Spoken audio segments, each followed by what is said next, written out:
In this alternate version of Earth, New York has been replaced by New Rome. The city is controlled by elite families who claim to follow strict moral codes and values, but in private, they indulge in forbidden pleasures. The rest of the city lives in poverty. On top of a very tall building, architect Caesar is about to jump. Suddenly he stops time and simply steps back. After staring at the ground and the terrifying height, he activates time again and the city continues to live. Meanwhile, Mayor Cicero is upset because the radio keeps talking about his financial problems and his daughter Julia has appeared on a photo shoot without clothes.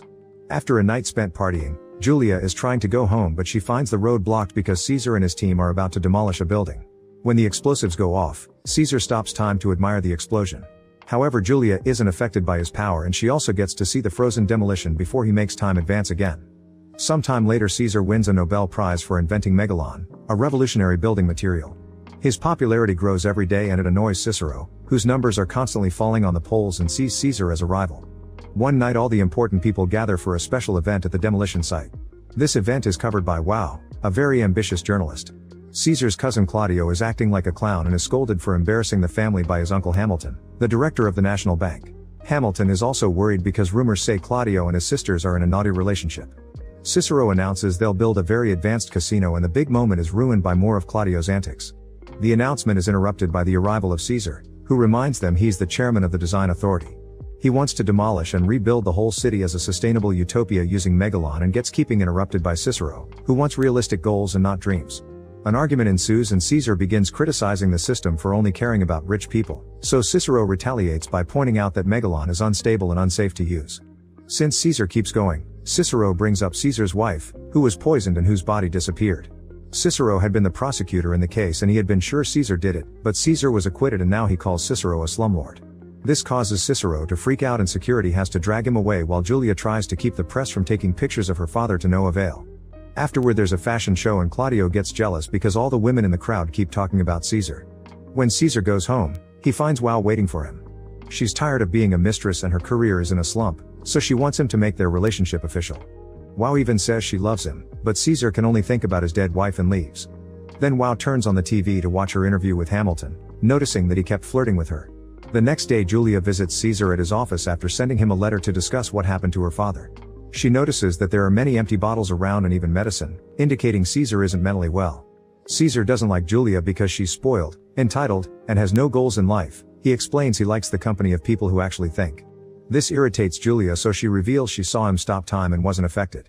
Now Caesar finds her interesting and shows her a model of his utopia, asking her to walk through it with her eyes closed. Julia sees people living a perfect life in harmony with equal opportunities for everyone and finally understands Caesar's vision, so she wants to help him. Later during a parade, Julia tells Cicero that she'll be working with Caesar, and Cicero calls her a traitor. He gets even more irritated when the cops pause the parade just so Caesar can cross the street on his car.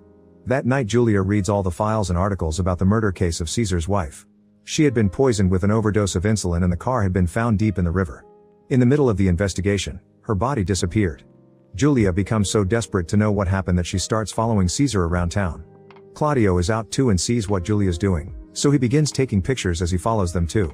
After driving for a while, Caesar's car makes it to a shady neighborhood, where he sees injustice everywhere manifesting as images of falling statues. Then he stops to buy flowers, which confuses Julia. Minutes later Caesar goes inside a mysterious building, where a security guard turns off the alarm lasers to receive him. Caesar then brings the flowers to his wife's body, which is being taken care of by a team of gentle women. However, when Julia follows him she finds Caesar alone because this is all his imagination. Overwhelmed by Caesar's everlasting love for his wife, Julia decides to leave. The next day Caesar goes to the top of the tower to watch the city and take notes for his plans. Julia comes along and asks him which institution is the most important to preserve in his utopia, to which Caesar answers marriage. For the next few weeks, Wow spends lots of time with Hamilton and they end up getting engaged. On the night of the wedding, Wow gifts Hamilton his very own statue. Julia attends with Caesar, who notices the protesters nearby holding up signs against him, but he ignores them. Reporters keep asking him about megalon and its possible danger, yet Caesar continues to joke while assuring them it's perfectly safe. In fact, pop star Vesta arrives wearing a dress Caesar made with megalon, which uses tiny cameras to make it look invisible. Everyone loves Vesta because she promises to stay chaste until marriage. When Cicero arrives, the whole crowd boos him. Since this is New Rome, instead of a modern party they have a celebration inspired by the old Roman Empire, including a chariot race and gladiators fighting. Julia is interviewed by some young students and learns there already are rumors of her dating Caesar. Speaking of Caesar, he spends the night smoking, drinking, and consuming a variety of substances, so everything is a psychedelic blur. He signs autographs and let women flirt with him, but he doesn't return any of it. Julia follows him around trying to rein him in to no avail. While some eccentric clowns finish their show, Claudio bribes a producer to play a video he's brought at the right moment. Then it's time for Vesta to sing while people donate money to support her chastity pledge. Her performance is interrupted by Claudio's video appearing on the big screens, showing Caesar and Vesta doing the dirty and getting caught in the act by paparazzi. This causes a big uproar and bodyguards have to take Vesta away before the angry crowd riots, starting a fight on the stage. Cicero makes a speech that gets ignored while the guards use even more violence to try to calm the crowd down. Eventually the anti-Cicero signs make it to the stage. Meanwhile Caesar tries to escape through the back door and a man punches him, so he ends up in a fight as well while he keeps hallucinating. Because of all the substances Caesar consumed, it's easy for the other man to knock him down. Julia finds him and takes him away in his car, but they're stopped by the cops. Since Vesta is a minor, Caesar is arrested and kept in custody. In his cell, Caesar tries to stop time and discovers he can't. That night Julia goes to the city archives with a friend and they find some paperwork that proves Vesta lied about other things too. She's not a minor, and she wasn't even born in New Rome. The next day Julia goes to see her father and shows him Vesta's birth certificate to save Caesar. However, Cicero destroys it, saying Caesar may be innocent legally but not morally. A frustrated Julia leaves after announcing she'll just get another copy. Afterward Julia goes to Hamilton's house and is received by Wow, who stops the elevator to threaten her. She reminds Julia that Hamilton is hers but so is Caesar. Claudio is also visiting Hamilton since he's trying to become the heir of the bank, but Hamilton suspects Claudio was involved in the video prank. Soon the media is covering the issue of Vesta's real age. They also present forensic proof that the video wasn't real and it had all been a setup. After Caesar is released from jail, Julia visits him on top of his tower. He's sad because he lost his power and finally admits that all his mental issues are caused by his guilt. Caesar didn't kill his wife, but he still feels responsible for not taking good care of her. Julia comforts him and when they hold hands, Caesar can finally stop time again. Then they kiss, marking the beginning of their new relationship. Weeks pass and Caesar keeps himself busy by working on his project and spending time with Julia. Eventually he tries introducing her to his mother, but the old lady is senile and doesn't understand what's going on. When the couple is alone in bed, they play around with the effects of frozen time. Meanwhile the lower class hates Caesar more every day for all the buildings he's destroying to build his dream city. Desperate to bring his cousin down, Claudio joins the protests to add fuel to the fire. Soon news of Claudio's plans reach Cicero, who asks his assistant to take care of it. One night Cicero receives terrible news: a Soviet satellite is falling at great speed and will soon land on New Rome. Unfortunately they don't have the means to stop it, so the locals can only watch in horror how the satellite crashes on their city, destroying most of it. This terrible incident gives Caesar the chance to work on rebuilding the city without any obstacles in his way. He loses himself in his job, playing with time to try to look into the future and design the perfect utopia. After many days of endless working, Caesar is brought out of his trance by Julia, who announces she's pregnant. Caesar is very excited and wants to get married, but Julia turns down the idea, explaining that Caesar's conscience would never forgive him because he still sees himself as married to his dead wife. Sometime later, the couple invites Julia's parents to their new home, which was built following Caesar's advanced designs. Cicero and Caesar keep on arguing while playing cards, so Julia has to scold them like children. She uses that moment to announce her pregnancy and her mother is delighted, but Cicero is upset and leaves without a word. Julia is left devastated, thinking her father hates her. In the meantime Claudio continues to be the leader of the poor, inspiring them into more protests and riots against Caesar and his utopia. The man Cicero sent to stop him died during the satellite crash, so there's nobody to stop Claudio now. A few days later Cicero visits Caesar to ask him to break up with Julia. In return he offers a signed confession admitting that he had known Caesar's wife self-deleted, but he prosecuted Caesar anyway to get rid of him. Cicero even promises to support Caesar in public, but Caesar turns the offer down. Afterward Caesar meets with Wow, who says she can steal the bank from Hamilton and give it to Caesar so they can be together. However, Caesar turns this offer down as well. As revenge, a furious Wow decides to freeze all of Caesar's accounts. On the news, reporters keep discussing if Meladon is truly safe and attack Caesar's image.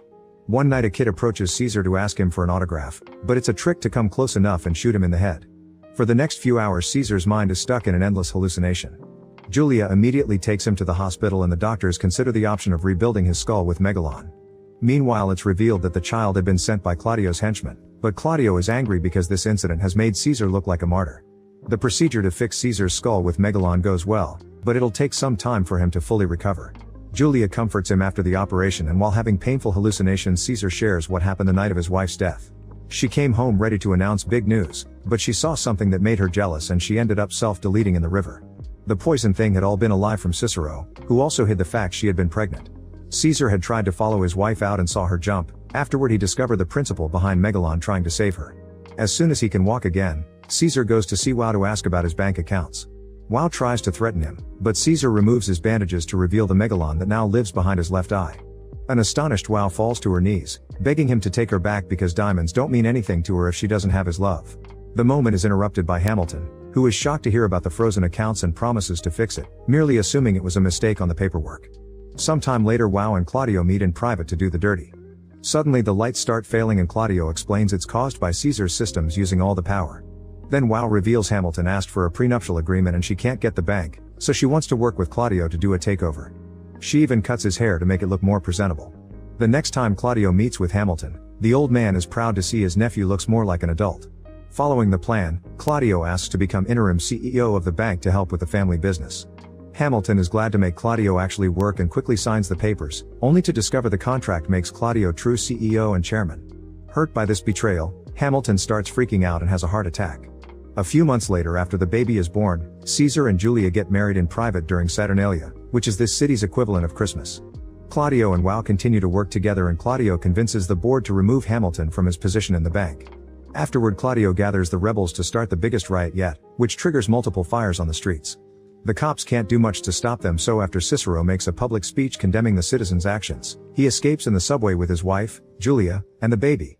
Even while holding his granddaughter, Cicero keeps on insulting Caesar, but he wants the baby to have a good future, so he finally agrees to support his son-in-law. Later that night Claudio and Wow check on a bedridden Hamilton, who has a bulge in his pants. At first he pretends he's excited to see Wow, but when he removes the bedsheets he reveals it's a bow and arrow. He shoots Wow in the heart to kill her and Claudio in his rear multiple times as he runs away. Then Hamilton announces he leaves all his fortune to Caesar's city project.